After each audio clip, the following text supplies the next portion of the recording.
Next topic है coulomb का नियम का सदिश निरूपण करना है हमें। ठीक है, तो वेक्टर फॉर्म में लिखना है इसे हमें कूलाम के नियम को।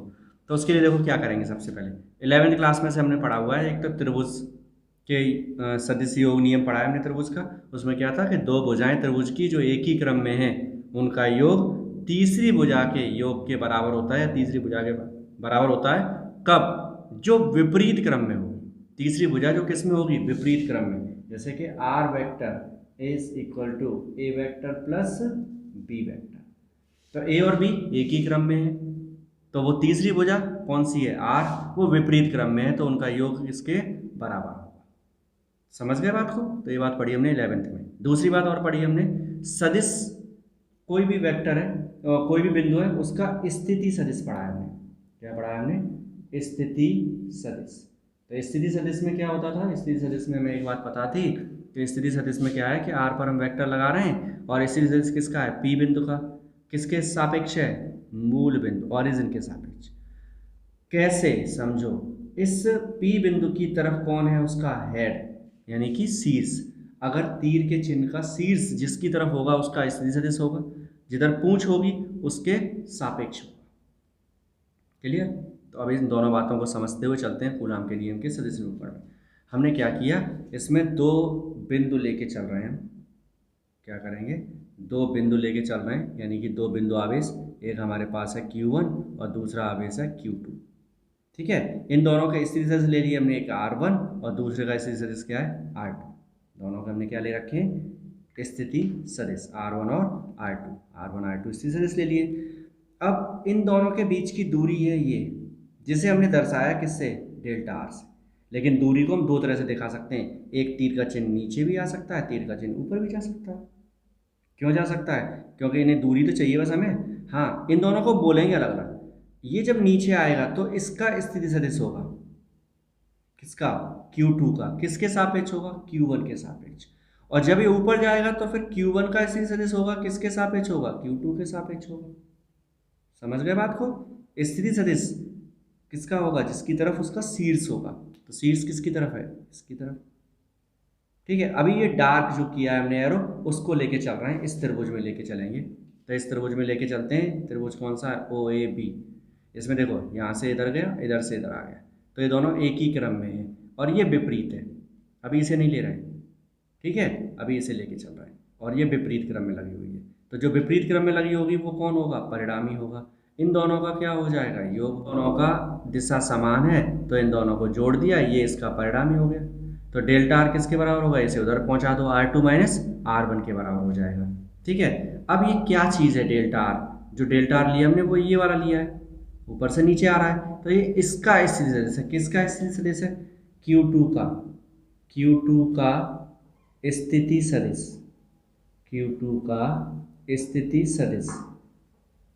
अब इसे इसी से लिख देते हैं हम, क्या? Q1 के सापेक्ष। पहले से लिखना चाहे उल्टा भी लिख सकते हो तो मुझसे कोई फर्क नहीं पड़ेगा। Q1 के सापेक्ष, तो ऐसे बोल सकते हैं Q1 के सापेक्ष Q2 का स्थिति सदिश है। तो इसे हम क्या बोलेंगे? 2। पहले किसका स्थिति सदिश है? 2 का। किसके सापेक्ष है? 1 के, तो R2 R2 माइनस R1। ठीक है, अब हम निकालेंगे बल इसी से पहले। तो बल के लिए भी हमने ऐसे ही लिखा। क्या लिखेंगे? Q2 पर बल लग रहा है। कौन लगा रहा है? Q1। Q1 के कारण, Q1 के कारण लगने वाला बल, लगने वाला बल किस पर लग रहा है? Q2 पर। 2 पर किसने लगाया? 1 ने लगाया, तो F21 बोलेंगे इसे। तो F21 is equal to K Q1 Q2 बटे R स्क्वायर, यही होता है, पता है हमें। अब यहाँ पर क्या है? K Q1 Q2 बटे R स्क्वायर की जगह पर R21 लिखेंगे, क्योंकि 2 पर 1 लगा रहा है। वैसे 2 का स्थिति सदिश क्या है वो लिखेंगे, 2 का स्थिति सदिश लिखेंगे। तो 2 1 पर कैप और आएगा। कैप क्यों आएगा भाई? कैप इसलिए आएगा क्योंकि यहाँ पर हमने क्या लगा दिया है? वेक्टर सदिश लेके चल रहा है। और जैसे ही हम वेक्टर लगाते हैं वैसे ही इधर भी वेक्टर बनाना पड़ेगा हमें। जब LHS सदिश हो गई तो RHS भी सदिश होनी चाहिए। और RHS में समस्या ये आ रही थी हमारे सामने कि K Q1 Q2 बटे R स्क्वायर को जब हम लिख रहे थे तो इसमें से कोई भी सदिश नहीं है, सारे कुछ अदिश है। तो सदिश बनाने के लिए हमने उस पर कैप लगा दिया, यानी कि इकाई सदिश ले लिया। और इकाई सदिश के बारे में आप लोगों ने पढ़ा है 11वीं क्लास में, जो परिमाण उसका एक होता है, केवल वो दिशा बताता है।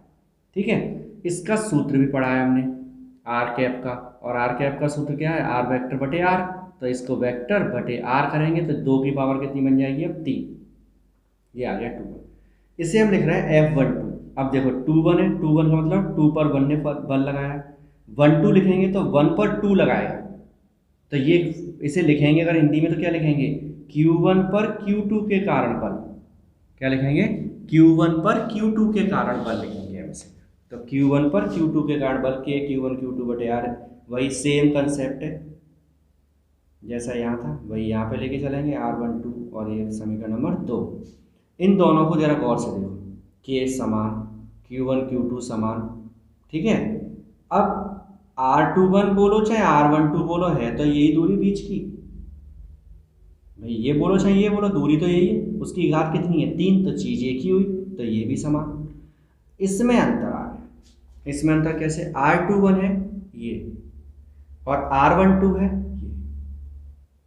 समझ गए अंतर आ गया कि नहीं आ गया, R21 2 का इसी तरह से ये क्या, R12 ये क्या, तो दोनों की दिशा कैसी है, विपरीत। विपरीत है तो किसका चिन्ह आएगा, माइनस का।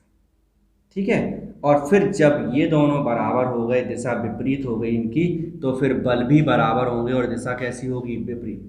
तो कूलाम के नियम के सदिश निरूपण से हम क्या कर सकते हैं, न्यूटन का तीसरा नियम निकाल के दे दिया हमने कि एक वस्तु दूसरे पर जितना बल लगाती है, दूसरी पहले पर भी उतना ही बल लगाती है, बस उसकी दिशा विपरीत होती है।